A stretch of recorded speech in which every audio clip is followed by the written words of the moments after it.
Briefly then, we dismiss the two opposite dangers of bigotry and fanaticism. Bigotry, which is a too great vagueness, and fanaticism, which is a too great concentration. We say that the cure for the bigot is belief. We say that the cure for the idealist is ideas. To know the best theories of existence and to choose the best from them, that is, to the best of our own strong conviction, appears to us the proper way to be neither bigot nor fanatic, but something more firm than a bigot and more terrible than a fanatic, a man with a definite opinion. But that definite opinion must, in this view, begin with the basic matters of human thought, and these must not be dismissed as irrelevant, as religion, for instance, is too often in our days dismissed as irrelevant. Even if we think religion insoluble, we cannot think it irrelevant. Even if we ourselves have no views of the ultimate verities, we must feel that wherever such a view exists in a man, it must be more important than anything else in him. The instant that the thing ceases to be the unknowable, it becomes the indispensable.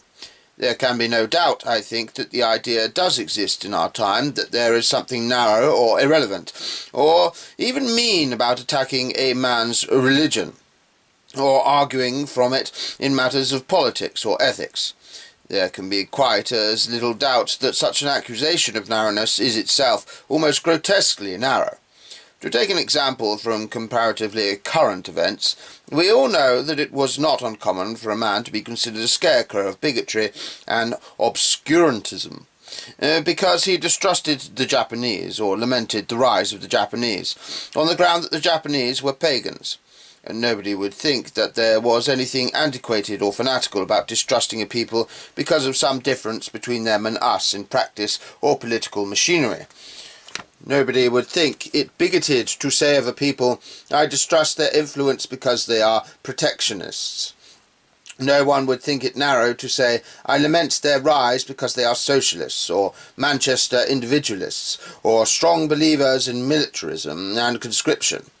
A difference of opinion about the nature of parliaments matters very much, but a difference of opinion about the nature of sin does not matter at all. A difference of opinion about the object of taxation matters very much, but a difference of opinion about the object of human existence does not matter at all.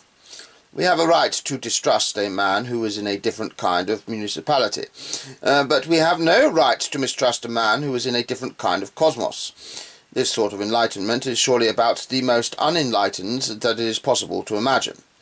To recur to the phrase which I employed earlier, this is tantamount to saying that everything is important with the exception of everything.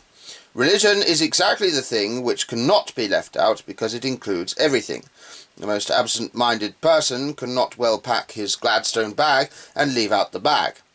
We have a general view of existence, whether we like it or not. It alters, or, to speak more accurately, it creates and involves everything we say or do, whether we like it or not. If we regard the cosmos as a dream, we regard the fiscal question as a dream. If we regard the cosmos as a joke, we regard St. Paul's Cathedral as a joke.